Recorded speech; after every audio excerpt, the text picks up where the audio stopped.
Hola, un saludo y buen día o buena tarde o buena noche, depende de en qué momento nos sigan. Quien habla y saluda es Héctor León. Eh, Estamos el profesor Ángel Rangel, el profesor Jesús Octavio Corona. Eh, los tres somos docentes, profesores de bioética en el Departamento de Formación Humana del ITESO Universidad y queremos dialogar de manera puntual y breve sobre la relación de bioética y discapacidad. En ese sentido, el ejercicio que hemos preparado es a partir de una suerte de conversación con unas preguntas y cada uno de nosotros podrá presentar su lectura o mirada de tal modo que ofrezcamos una perspectiva que dé para discutir, pensar y dialogar. En ese sentido, vamos a iniciar. Eh, Cada uno al momento de tomar la palabra, pues dirá una suerte de breve presentación de cada uno de ellos. Y en ese marco presentaría como la primera pregunta. La primera pregunta es, ¿de qué hablamos cuando hablamos de discapacidad? ¿Qué es la discapacidad o cómo caracterizarla? Y quisiera pedirle primero a Ángel, por una suerte de consideración, no solo él nos ha convocado a este tema, sino él padece, vive en su complejidad lo que esto representa. Ángel. Gracias, Héctor. Bueno, esta es la primera vez que publico, lo digo ante mis estudiantes, yo vivo con una parálisis cerebral de nacimiento. ¿Y de qué hablamos? De cuando hablamos de discapacidad, pues hablamos de muchas cosas. Hablamos de una condición biológica, hablamos de una estructura social, hablamos de presupuestos sobre conceptos como salud. Hablamos de presupuestos, de conceptos como calidad de vida, hablamos de cómo queremos construir una sociedad en el futuro. Entonces hablamos de un montón de cosas al mismo tiempo y que va a estar muy ligado con la bioética desde su nacimiento. Pero por el momento dejémoslo ahí. Le dejo la palabra a mi querido amigo y colega Octavio. Gracias, Ángel. Adelante, Octavio. Gracias Ángel, gracias Héctor. Pues yo quisiera señalar, y bueno, y nos pediste que nos presentáramos brevemente. Yo también soy profesor acá en el ITESO de bioética, y como Héctor y Ángel también tengo formación en filosofía. Entonces, desde esa formación he ido pues también aprendiendo algunas cosas vinculadas con esto de la discapacidad. Entonces, ustedes saben que en ciencias sociales y en humanidades, pues hacemos siempre este análisis de los conceptos, ¿no?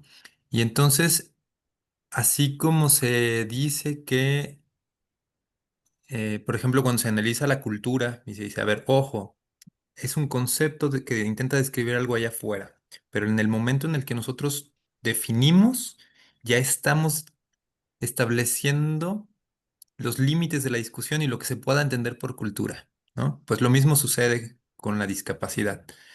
En el momento en el que nosotros damos una definición, ya estamos poniendo ahí presupuestos culturales, nociones previas que van a determinar los límites de lo que se pueda entender como discapacidad o como no discapacidad. Entonces, muchas veces sucede que reproducimos nuestra cultura y nuestros presupuestos con estas nociones comunes de que discapacidad pues es algo patológico, es una desviación de la norma, es algo que te pone en una característica de alguien que sufre, alguien que no puede y así. Y entonces, una cosa que yo creo que es valiosa hacer es cuestionar esas nociones y ver cómo esa carga negativa que en teoría se asume como parte de la identidad de las personas, podría no estar en las personas, sino en la manera en la que está organizada la sociedad, la manera en la que está organizadas las dinámicas de desplazamiento, las dinámicas de intercambio, las dinámicas educativas. Y así, por ejemplo, en una escuela, si la escuela se construye de cierta manera, una persona como Ángel podría desplazarse sin ningún problema si tiene la buena disposición, ¿no? Y entonces en ese sentido la discapacidad no es parte de la identidad de las personas, sino que es parte de la estructuración. Entonces vale la pena explorar mucho más esa idea y sobre todo explorarla porque en el momento en el que cuestionamos que la discapacidad sea parte de la identidad, nos vamos a dar cuenta que esas adaptaciones nos convienen a todos. A todos nos convienen espacios que sean más amigables para moverse, para participar de la vida pública y que si no se hacen esas adaptaciones se excluye a las personas. Yo ahí lo dejo. Gracias, Octavio. Ángel, entiendo que tú podrías ampliar, reaccionar frente a este planteamiento de Octavio. Sí, totalmente. Mira, el punto aquí es, el primero es el concepto de sufrimiento, ¿sí? ¿Por qué sufrimos las personas como yo?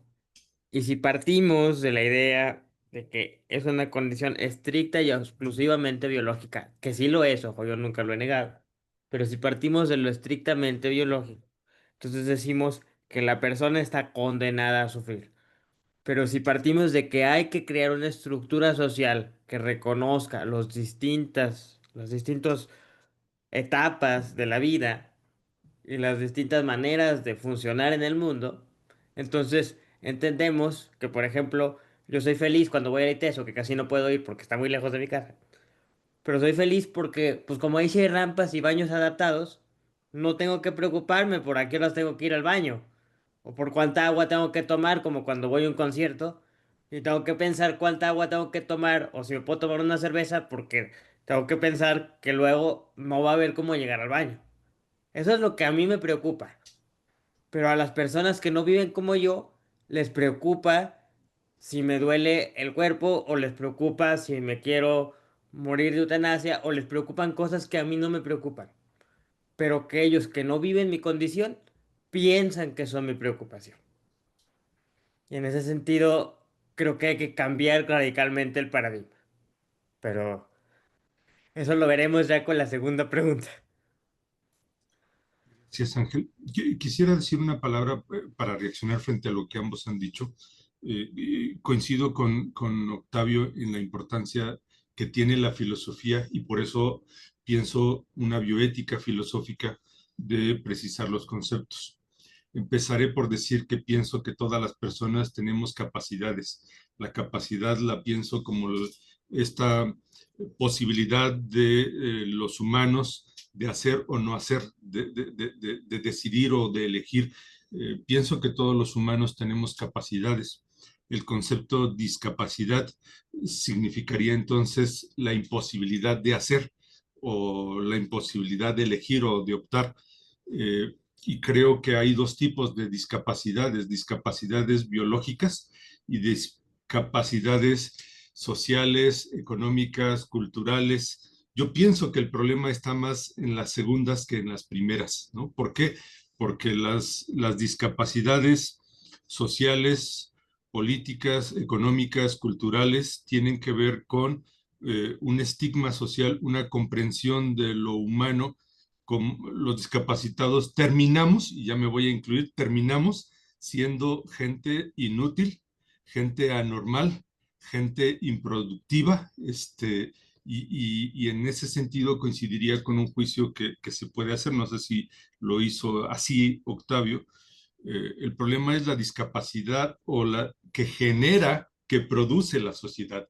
Incluso habría que decir que hay unas sociedades más capacitadas y unas sociedades menos capacitadas. Hay sociedades que discapacitan más que otras, ¿no? Eso me parece muy importante. Vamos, si les parece, a la segunda pregunta, la relación entre discapacidad y bioética. ¿Es la discapacidad desde su perspectiva un problema, un conflicto o un dilema bioético? ¿Quién de ustedes quiere tomar la palabra? Adelante, Adelante, Octavio. Octavio. Me Yo callo por un momento. quisiera retomar dos cosas que mencionaron. Primero, por ejemplo, lo que mencionó Ángel. Me gusta mucho el ejemplo de que nos dice de cómo él tiene que prever cuando va a un lugar en función de cómo está estructurado el espacio. Entonces, si voy a un concierto, normalmente los conciertos masivos pues no están pensados para personas discapacitadas o en condición de discapacidad, porque luego se han reformulado los términos para ver cómo mencionarlos, o en situación de discapacidad. Y entonces el espacio es discapacitante. Entonces lo importante es que el espacio es discapacitante porque no está pensado para. Y si retomamos esa idea, es que hay espacios discapacitantes incluso para los no discapacitados. Entonces, lo que quiero es cuestionar esa noción, ¿no? O sea, yo creo que a todos nos ha pasado salir al espacio público en las ciudades de hoy, donde no hay baños en los espacios públicos. Esos espacios son discapacitantes para todos. Y entonces, lo interesante es quiénes son esos que batallan más y quiénes son los que batallan menos. Y entonces normalmente los que batallan menos o los que tienen más problemas son los más privilegiados. Las personas que traen dinero, pues en el espacio público se meten en un restaurante, compran un refresco y se meten al baño. Pero entonces hay que tener billetes para no ser discapacitado, ¿no? Eh, pero además, esa prevención que tiene que ser Ángel, en realidad la tendríamos que hacer todos. Todos tenemos que prever. Solo los más privilegiados son los que pueden no prever, porque entonces tienen la posibilidad de desplazarse rápido, que entonces ir a su casa al baño, o tienen el dinero para pagar donde sea. Y entonces es una cuestión de privilegios y no de discapacidad.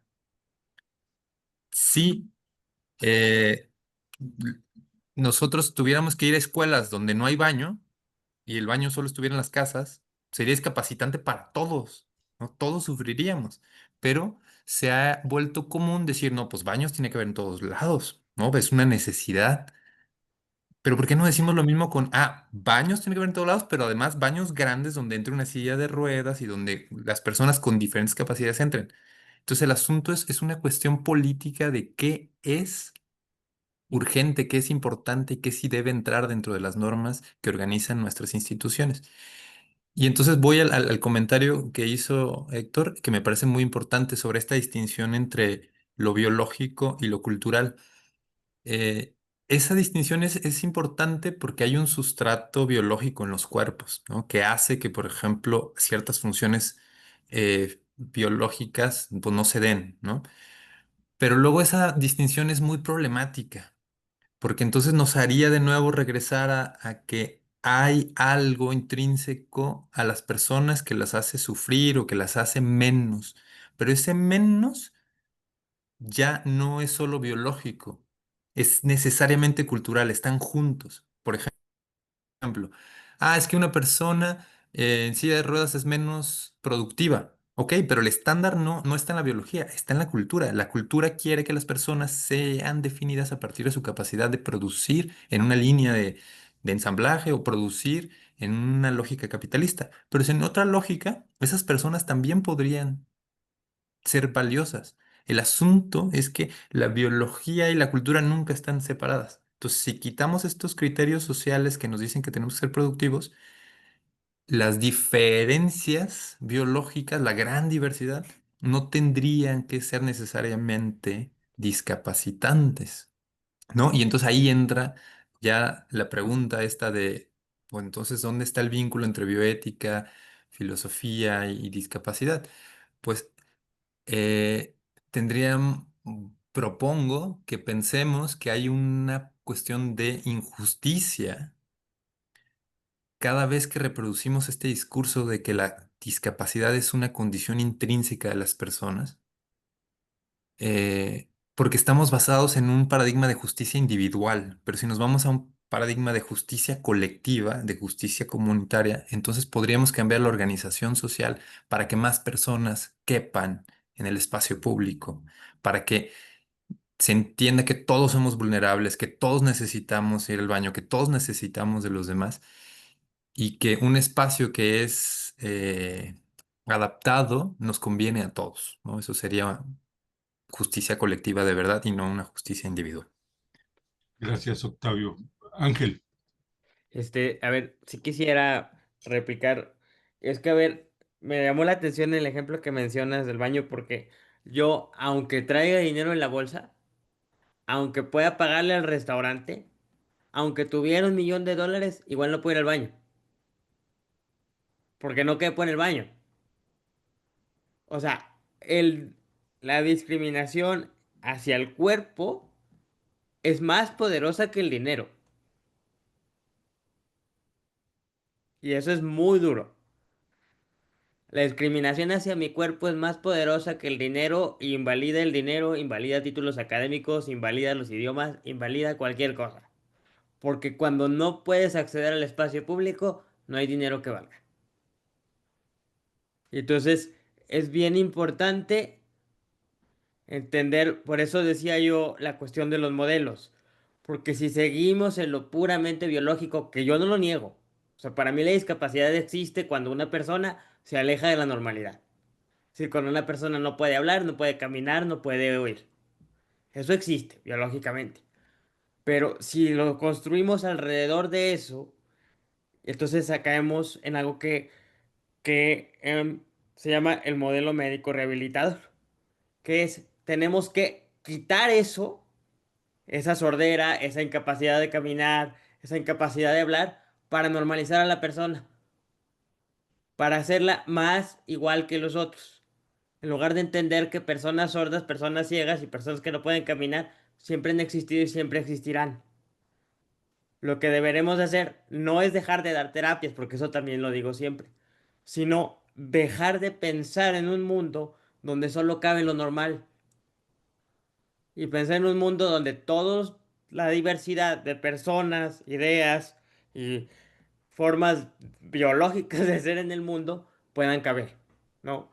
Y, y yo pienso, por ejemplo, en las personas sordas o las personas ciegas. Cuando se habla de con discapacidad, se habla de rampas, pero, por ejemplo, ¿han visto que los pisos tengan guía para las personas ciegas? ¿O se han preguntado si en la televisión tienen los subtítulos para que las personas sordas puedan interactuar? ¿O lenguaje de señas en las conferencias? Eso no lo ponemos, porque también se invisibilizan las otras discapacidades que no son como la mía, que no son la discapacidad motriz, ¿no?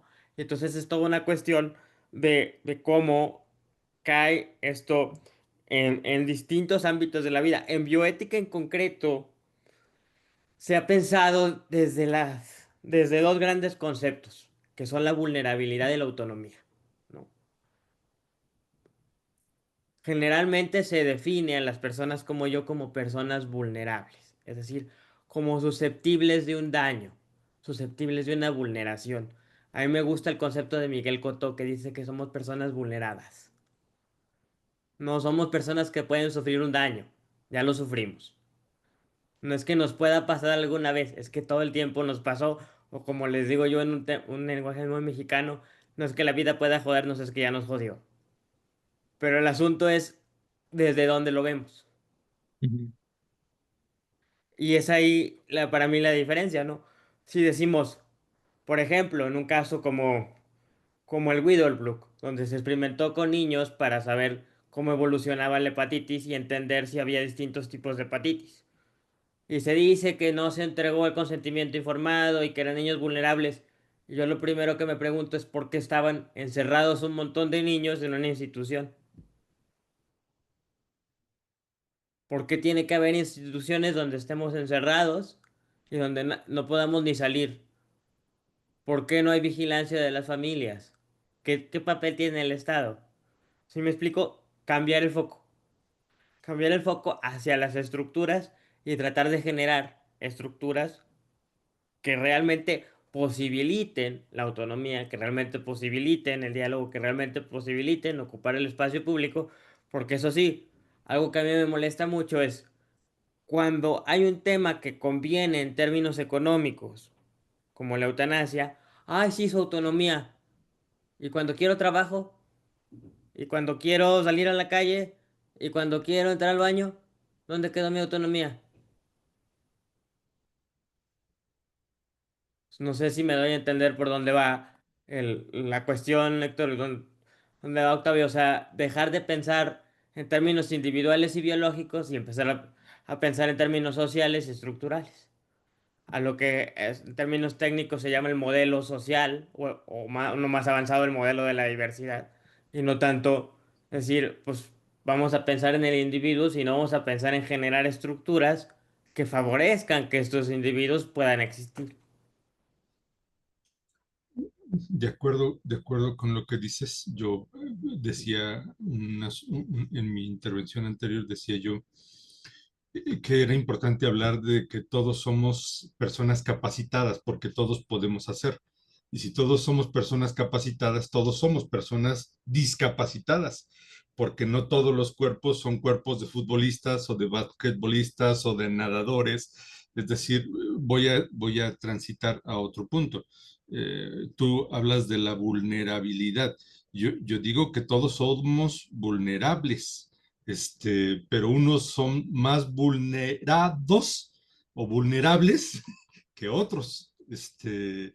En ese sentido, me parece que el problema no es que haya vidas precarias, sino que hay vidas precarizadas. El problema no es que haya sujetos anormales, sino anormalizados. El problema es no tanto lo biológico, sino los constructos socioculturales. Y en ese sentido, por eso sí creo que hay una relación entre bioética y discapacidad, porque la bioética pone en evidencia que nuestras éticas, que nuestras morales, son morales que no solo discapacitan, sino que niegan derechos y posibilidades de una vida buena. Ese me parece que es parte del problema. Yo les convoco, si están de acuerdo, a que avancemos a una tercera y última pregunta. Que ya está en algún sentido un poco con respuestas? ¿Cómo la bioética puede ayudarnos a enfrentar estos problemas que clásicamente llamamos discapacidades, aunque se pone en evidencia que no es la mejor caracterización o conceptualización? El término no siempre ayuda mucho. ¿No? ¿Qué dices, Ángel, tú mismo? Como la bioética, pues es que depende de cuál bioética. No. Si partimos de la bioética de siempre, nos van a decir que nosotros no somos personas autónomas, que nosotros somos personas que necesitan ser protegidas y que somos personas que, híjole, pues pobrecitos, ¿no? O sea, pero si partimos de la bioética al otro lado del espejo de Javier Romañac, vamos a partir de que pues, lo que hay que hacer es aceptar la diversidad. Hay muchos conceptos para nombrar esto y como bien decías, el lenguaje no es neutral. A nosotros nos gusta el término de diversidad funcional precisamente por eso, porque aceptar que hay distintas maneras de funcionar en el mundo. Y si aceptamos que hay distintas maneras de ser y de funcionar, entonces, por ejemplo, la cuestión, digamos, de la calidad de vida. Si me dicen a mí, ¿por qué yo no tengo calidad de vida? Desde un punto de vista clásico me van a decir, porque estoy en silla de ruedas. Y con todo lo que hemos dicho aquí, yo voy a contestar, sí, porque no puedo salir a la calle. Esa es mi preocupación y lo que me quita calidad de vida y por lo cual no quiero vivir en este país. Eso es para mí, pero depende desde dónde partamos, desde dónde conceptualicemos y cómo queramos abordar los problemas. Pues creo que no hay mucho que agregar a lo que dice Ángel. Solo retomo esto que dijo muy al inicio de que pues depende cuál bioética. Entonces creo que podemos hacer una comparación entre decir que esto de la discapacidad pues es una noción en disputa que los grupos de activismos eh, dicen, a ver, hay que cambiar la noción de discapacidad, hay que cambiar la noción de normalidad, hay que cambiar la noción de ciudadano. Entonces, así como la discapacidad es un terreno en disputa, también la bioética. No hay una sola bioética, eh, hay varias, pero hay unas que son más dominantes, y entonces está esta que nos dijo ahorita Ángel, pues esta de corte más como de los principios universales y generales que diría, ah, pues sí, es una cuestión de autonomía, justicia, beneficencia. Y entonces, pues sí, las personas discapacitadas son anormales y no tienen autonomía, ¿no? Y entonces habría una propuesta más, por ejemplo, la propuesta esta más de la bioética latinoamericana, em, por ejemplo, Garrafa, que dice, pues ojo, se puede pensar los problemas de la bioética, todos estos problemas en relación a las decisiones y la vida, no desde ese marco de principios generales y universales, porque esos principios, aunque pueden ser muy valiosos, no se pueden aplicar en todos lados, porque no vivimos lo mismo en América Latina que en Estados Unidos. Por ejemplo, Ángel dijo, es que a mí me gustaría vivir en otro país, porque aquí no puedo salir a la calle, pero eso no significa que no haya países en los que sí puede salir. Él sabe que hay lugares donde andar en silla de ruedas es viable, pero en México con las banquetas que tenemos y la distribución y las políticas, pues no se puede, es peligroso, ¿no? Entonces, lo mismo pasa con la bioética. Hay bioéticas que ponen atención a las particularidades de América Latina, ¿no? Entonces, por ejemplo, ahí está la bioética latinoamericana, que atiende esas peculiaridades de nuestra región, eh, y que pues se centran mucho en estas cuestiones, ¿no? De cómo acá se vive mucha desigualdad, mucha pobreza y que la injusticia viene de ahí, ¿no? Y entonces el foco no está en la cuestión más biológica, sino en la cuestión estructural, social. Quiero decir algo respecto de lo que están diciendo ambos, particularmente esta última intervención de Octavio. Pienso, y es importante que nuestros estudiantes vean esto que estamos discutiendo, que no hay una bioética, sino bioéticas, y que la bioética que se nos enseña o que a veces estudiamos en muchos lados, no solo es la bioética médica, clínica, sino la bioética de corte anglosajón, donde el principio de autonomía es el principio, ¿no? Y es importante este reconocimiento porque no solo en América Latina hemos debatido sobre la importancia de reordenar los principios, sino de un principialismo ampliado, es decir, poner otros principios que nos acompañen en la toma de decisiones. Pienso que este tema tiene que ver con el tema de los derechos humanos, no solo la bioética, sino los derechos humanos son comprensiones anglosajonas, visiones muy reduccionistas de que seamos los humanos. ¿Cómo, en ese sentido, frente a la pregunta, cómo enfrentar estos problemas? Pues incluso construyendo otros marcos teóricos, otros marcos epistemológicos que se adecúen a nuestros contextos y a nuestras exigencias, porque no solo decían que yo quisiera salir a la calle, el problema es que hay gente que sale a la calle y tiene en su experiencia, en su existencia, una jodida calidad de vida, ¿no? ¿Por qué? Porque el capitalismo le hace profundamente vulnerable. Vulnerables o precarizados no son solo unas personas, sino todos los que estamos sujetos a ciertos sistemas, ¿no? Un poco por ahí. No sé si brevemente un minuto para alguna conclusión, Ángel. A ver, qué fácil, ¿no? Me la pusiste votando. A ver, pues yo no sé si sea capitalismo o no, porque he tenido la fortuna de visitar otras sociedades, pero sí cómo construimos el espacio. Cómo construimos el espacio y cómo reconocemos y actuamos ante la diferencia. Y sí, totalmente crear otros marcos. Por ejemplo, está esta cuestión de reconocer la vulnerabilidad mutua, como ustedes también decían, y la autonomía en relación y en contexto con el conjunto total de relaciones que tenemos. No solo como yo individuo. Yo individuo puedo ejercer la autonomía e ir con Octavio Liteso en la medida que él agarre la camioneta y nos lleve. Porque si no, pues no vamos. O sea, sí, y por ejemplo, así cuando me invitan a muchos lugares, es que no sales. Pues es que, a ver, tú dime cómo le hago. O sea, yo creo que el concepto de autonomía sí vale, pero tenemos que pensarlo desde la relación del individuo con el contexto y no pensar que el individuo existe así como mágicamente en la nada. Pues agradezco de verdad a Octavio y a Héctor por el espacio y espero que sea de reflexión.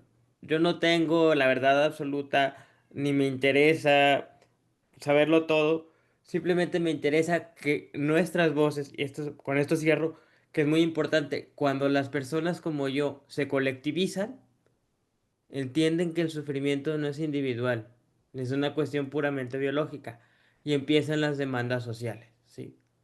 Porque se dan cuenta que hay una estructura social. Y me gustaría cerrar con esto.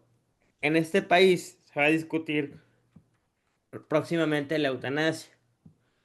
Y fíjense cómo siempre que una persona con discapacidad pide la eutanasia, salen todos los periódicos. Pero yo no he encontrado un solo colectivo de personas como yo que estén a favor de esta práctica. Entonces lo curioso es cómo cuando el individuo se ve solo, dice me quiero morir. Pero cuando el individuo se colectiviza, dice lo que quiero es vivir en una mejor sociedad.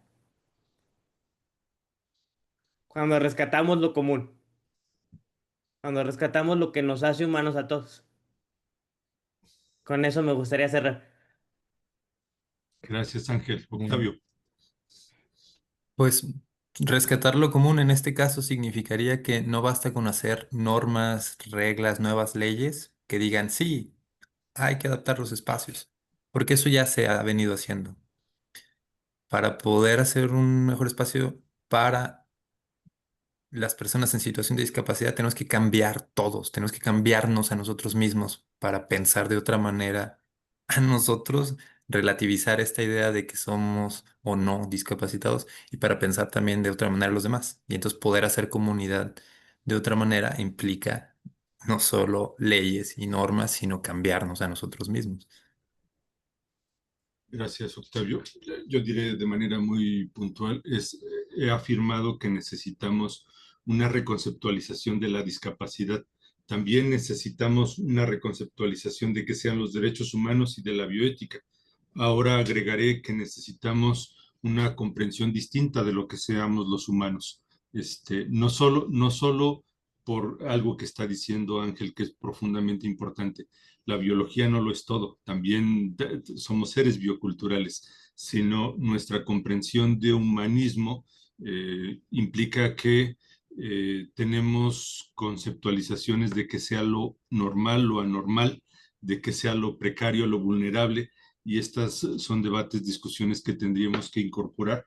Y para eso sirven las universidades como esta universidad en la que trabajamos y colaboramos, y desde ella queremos construir. Gracias y buen día, buena tarde. Saludos. Gracias, Héctor. Gracias, Octavio.